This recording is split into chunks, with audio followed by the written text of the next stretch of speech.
Hello class, Dr. Pavlovic.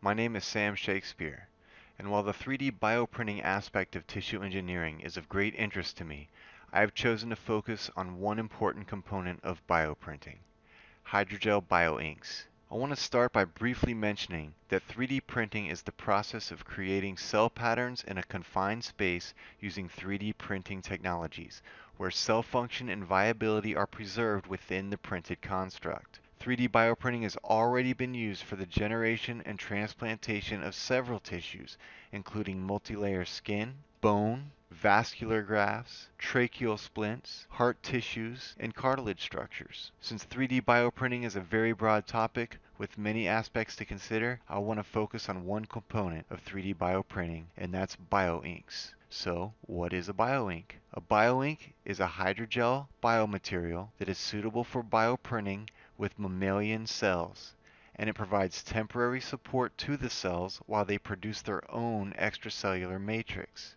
Advances in 3D printing technology, as well as development of new bioinks, have made it possible to bioprint complex 3D tissue structures. Bioinks based on biopolymers, such as collagen, gelatin, hyaluronin, or hyaluronic acid, a chief component of the extracellular matrix, silk, alginate, and nanocellulose, are known for their favorable biocompatible properties and are attractive biomaterials for cell encapsulation and 3D bioprinting. These bioinks provide an aqueous 3D environment with biologically relevant chemical and physical signals, mimicking the natural extracellular matrix environment. Using hydrogel-based bioinks, it is possible to precisely place various cell types in a 3D architecture. When cells are placed precisely in relation to each other, an environment that encourages physiologically relevant cues can be created, resulting in a potentially functional tissue construct. Many bioinks are currently being developed for various cell types, but bioinks currently in use for 3D bioprinting still have challenges and limitations. Bioink development has two major objectives.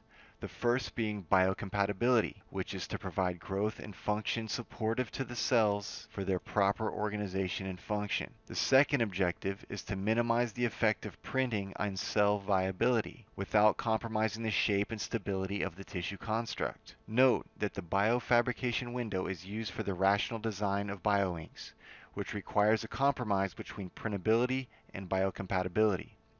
A balance must be struck between hydrogels, which are ideal for 3D printing and maintaining structure, and those which are ideal for proliferating cell cultures. While different applications and cell types will require different bioinks, there are a few general properties that are important to consider, including viscosity, gelation process, biological interaction, and general material properties. Regarding viscosity, the rheological properties are very important when considering any bioink to ensure smooth, consistent performance. Many bioinks must work in multiple phases, first as a fluid during cell encapsulation, then as a solid once dispensed out of the printer. This transition generally works best with shear thinning materials. Shear thinning is a behavior where viscosity actually decreases as shear strain increases. Viscosity of the material not only affects printability, but also shear stress experienced by the cells during the printing process and uniform suspension of those cells within the hydrogel. The next property important to consider is the gelation process. Gelation process determines how a bioink solidifies and can affect print time, resolution, and cell viability. Bioinks undergo either a physical or chemical gelation process, and these processes may be reversible or irreversible. The gelation process involves polymer cross-linking, which binds polymer chains together, changing the physical properties of the bioink. There are many gelation process mechanisms required for different types of bioinks. Too many to go over them all in detail, but just to name a few, there is ionic cross-linking, where physical cross-links with cation solutions cause gelation. Thermal cross-linking, which involves materials that gel from temperature changes. Photo cross-linking or photopolymerization, which uses UV, blue, or visible wavelength light to excite free radicals. And enzymatic gelation, such as in the gelation of fibrin, which uses an enzymatic reaction. Another important property is biological interactions. Physical properties of bioinks, such as Hydrophilicity, which is the ability to attract, absorb, and dissolve water, and surface energy can affect cell behavior, while materials with cell adhesive sites can enhance survival and proliferation of various cell types. The choice between natural or synthetic bioinks can have a significant effect on biological interactions. To mimic native environments, many focus on natural polymers. However, naturally derived bioinks cause challenges, such as batch-to-batch variability. Rheological properties of naturally derived bioinks often do not survive the printing process and can also have poor mechanical properties. Whereas synthetic polymers solve the challenges of batch-to-batch variability and allow for control over degradation rates and functionalization, but they do not offer the natural cell adhesive sites that many natural materials possess. The final bioink property to consider are the material properties. Important material properties include mechanical properties, degradation, permeability, and hydration of the material. Different mechanical properties are desired for different cell and tissue types and can have a significant effect on cell growth and differentiation. Bioinks for bioprinters can be split into 4 general categories: matrix, curing, sacrificial, and support bioinks. Each type of bioink plays a different role in the bioprinting process. Matrix bioinks mimic the extracellular matrix and are used for cell encapsulation. Curing bioinks are also known as photoinitiators and are used with matrix bioinks that undergo photopolymerization. Sacrificial bioinks offer temporary support or can be used to create complex geometries within a structure, and support bioinks offer more permanent support than sacrificial bioinks, and when used in combination with matrix bioinks will offer improved mechanical properties and structure for scaffolds. Depending on the desired tissue, researchers will use bioinks from each of these categories to develop 3D tissues. To go into a little more detail, matrix bioinks are used for cell encapsulation. In addition to printability, these materials must offer a compatible environment for living cells.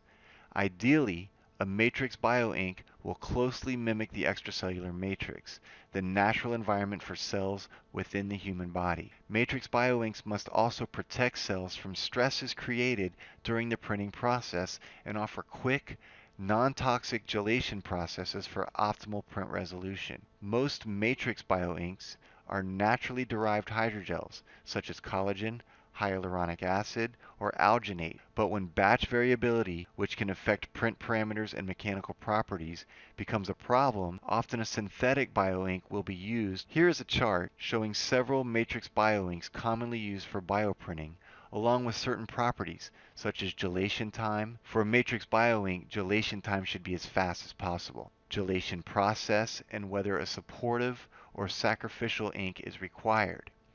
These bioinks can be used individually or combined to create hybrid bioinks.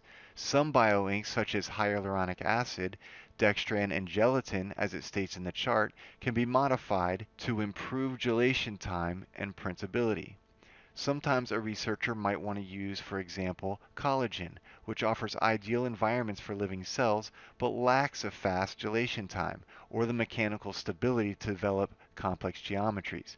In this case, a support or sacrificial bioink may be used to provide the additional support, or sometimes some of these must be combined with a curing bioink for proper gelation.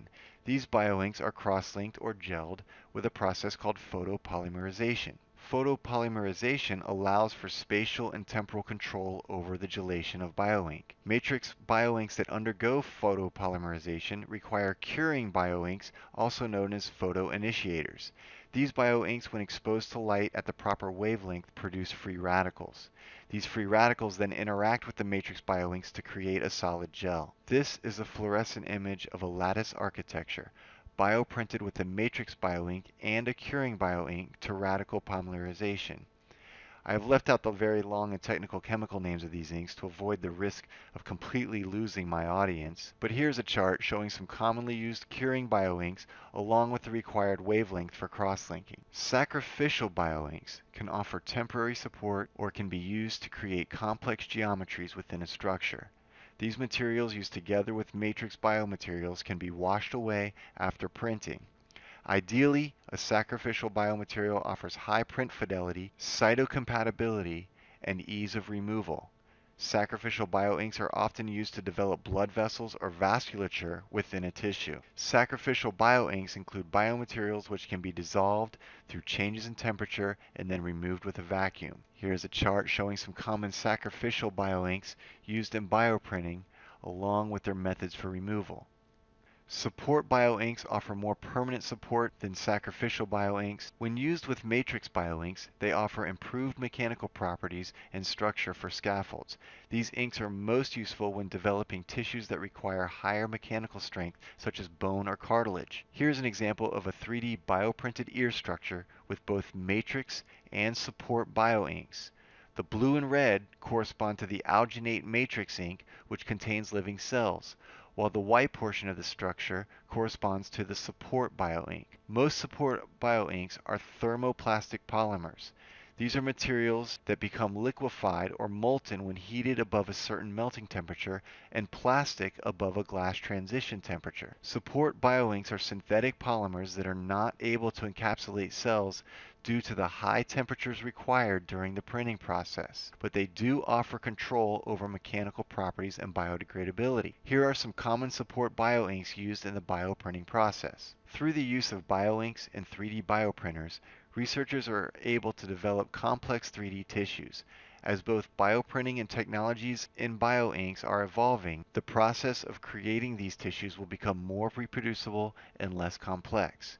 Researchers aim to create these tissues as both in vitro models for disease and drug testing, as well as for in vivo approaches for the regeneration or replacement of diseased tissues. These advancements can revolutionize biological research and lead to great improvements in regenerative medicine. I hope this introduction to hydrogel bioinks was as enlightening to you as it was for me. Thank you very much and have a great day.